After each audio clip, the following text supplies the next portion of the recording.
Learn how to notice the economy, but be guided by faith in abundance. So, as an entrepreneur, you have to learn how to think above the economy and above market trends. This is something I've learned over the years and wanted to share with you today how to use your energy to hover above any negative things that are happening in the economy or in your particular market.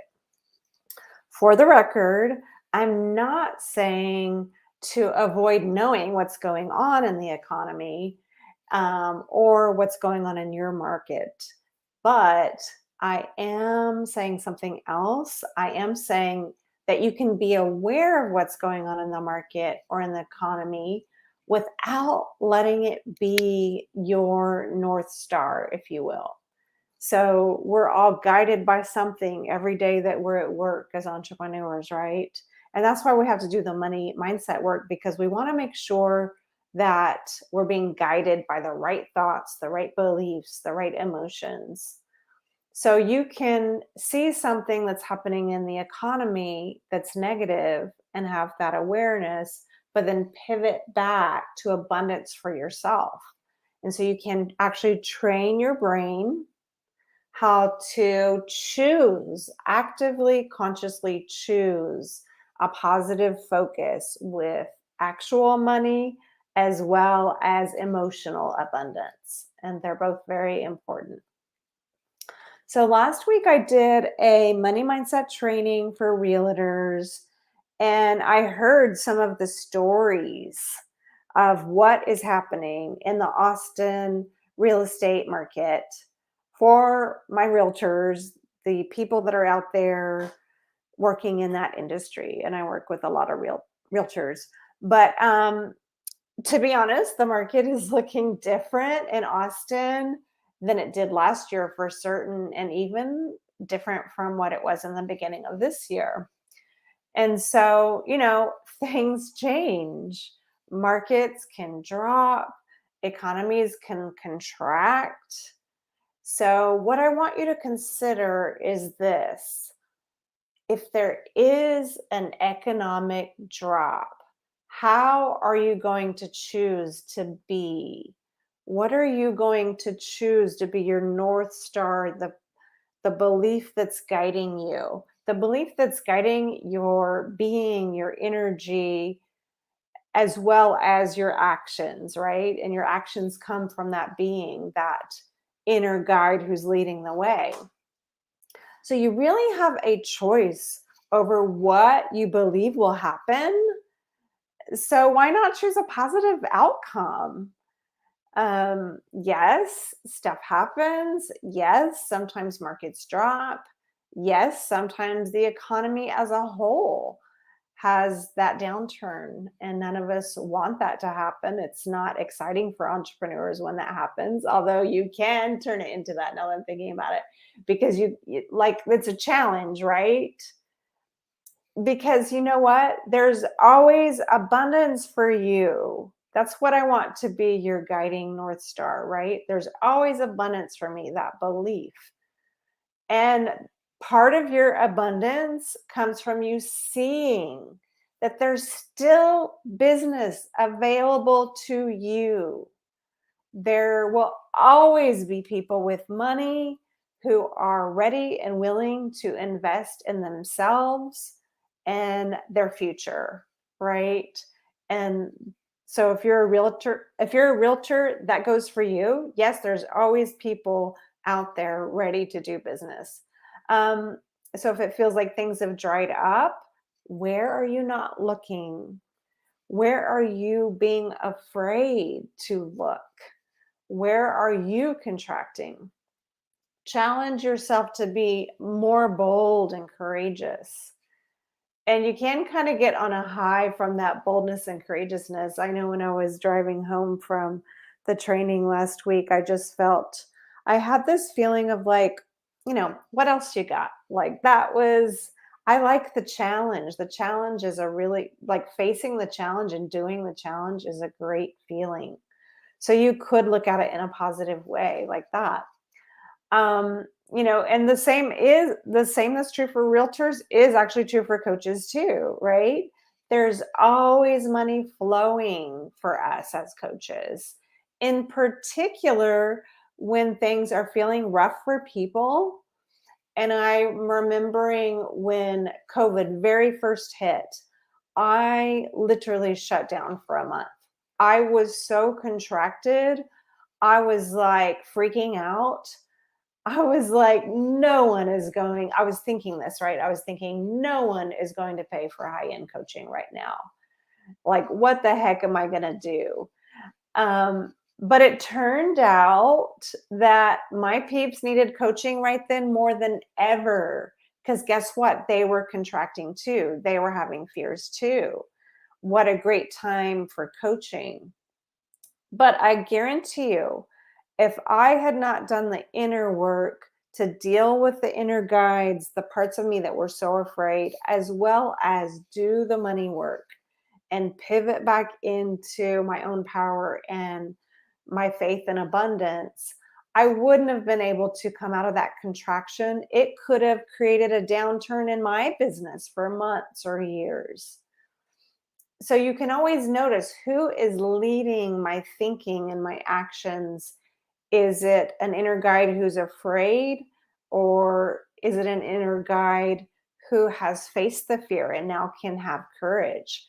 And if you're in a place where it's a fearful inner guide leading the way, that's a great time to do the inner work, to have some coaching or support to unravel that, to have that self compassion for that part and pivot back, will grow yourself back into that courage and grow yourself back into that faith in your own abundance. So, aside from the technical reasons why an economy can drop, they're like, I'm thinking out loud, like oversupply of goods or services, right? Something like that. You know what the biggest energetic reason is for an economic contraction? It's fear. It's absolutely fear, the energy of fear. And it just spreads like wildfire, right? Someone gets afraid and they talk about that fear, and then someone else is like, oh no, this is happening. And then it's just like spreading. It's like, oh my gosh, this is happening. And it's like just turns into hysteria. Oh my gosh, the economy's dropping. What do we do? We're going to pull back all our money. And then that makes the economy drop even further because people are not buying. So you can take responsibility for how you're showing up. If you hear other people talking, you see things happening, you can still choose a different path. So you can just refuse to be part of the terror that creates more terror. Just say, no, I'm not going to participate in that. Be careful who you listen to. Be careful what you allow yourself to say in your own brain. You just become cognizant. What am I thinking? What am I feeling? That is what is guiding your way, right? And oftentimes it comes from our subconscious, are the things that we were conditioned to believe. In times of stress, those come right back up to lead the way. I got you, girl. I got all these fears that I'm going to use to protect you. That's what your subconscious can do at times, thinking it will help you. And so then you have to be conscious in your money mindset. You have to be consciously choosing it every day. And it most certainly feels challenging at times. But like I said, if you are having a hard day, don't try to shove it down. Allow yourself to feel the hard emotions, allow yourself to cry the tears, and do it with that tenderness with yourself, that self compassion with yourself. And then, like I said, pivot back to faith, pivot back to your beliefs, your positive beliefs about yourself, about abundance, about money, and just get in the habit of making that money mindset shift in your own being every day. I mean, I don't always do the money work on the weekend. I probably should. I'm kind of a Monday through Friday kind of girl because those are the days I'm working in my business. So I say every day with a grain of salt. You can choose what works for you, but definitely it needs to be part of your work day. And I'm actually a journal girl. So I use art it as a way to tune back into my own abundance, a way to read words that I wrote in moments of abundance to remember what I need to pivot back into. I use it as a way to record my own abundance and just part of my daily money practice. I use it for other things too, but I definitely use it with money. Bottom line, don't assume that because you kicked ass yesterday in your business with your mindset and results that you don't need to do the money work today. Don't assume that just because you killed it yesterday in your business and with money that you don't need to do the money work today. I'm repeating that because that's how you get ahead of the game with your mindset. You just build it in. You assume that your subconscious is going to get fearful and want to protect you. You assume inner guides are going to have hard feelings and you're going to have to do the inner work. You make space for that in your life. You set aside sacred time in your work day before you email anyone, before you make any posts, before you do marketing. You make space in your day for those things. Just like you make room in your life in the mornings for self care, exercise, physical self care, eating, stuff like that, you also make time for what your mind is thinking and believing and leading from. So you can just assume that those fears are going to come up to protect you, that you will have to deal with them on a daily basis. But also, if assume that if you deal with your fears and your emotions on a daily basis, that you can begin to live in peace. And that is when the emotions that you feel about living life and the emotions that you feel about your own abundance, they start to be more positive. And you start to realize, hey, no matter what mindset I choose, I'm noticing that I'm always taken care of. So, what if I just began my day with that focus that I'm always taking care of? What could happen for me over time with my emotions? And what can happen is that your emotions calm the heck down and you start to have more faith and you start to have more calm. You start to enjoy the abundance of what is in your life.